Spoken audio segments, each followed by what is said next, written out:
Welcome to my channel. గుమ్మం దగ్గర ఇవి ఉంచితే దరిద్రం పరార్.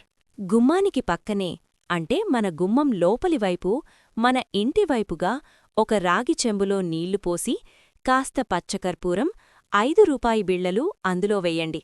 అదేవిధంగా ఒక ఎరుపు రంగు పుష్పం వీలైతే ఒక వట్టివేళ్లు గుత్తి అందులో పెట్టండి. తర్వాత గుమ్మానికి లోపలివైపుగా గుమ్మం పక్కనే ఉంచండి. ఇలా రోజూ పొద్దునే అందులోని నీళ్లు మారుస్తూ అదేవిధంగా ఈ పచ్చకర్పూరం, వట్టివేళ్లు, ఎరుపు రంగు పుష్పం వేసి మళ్లీ చెంబుతో నీళ్లు పెడుతూ ఉండండి.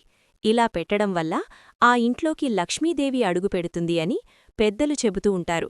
దరిద్రదేవత ఆ ఇంట్లోంచి వెళ్ళిపోతుంది అని కూడా పెద్దలు చెబుతూ ఉంటారు.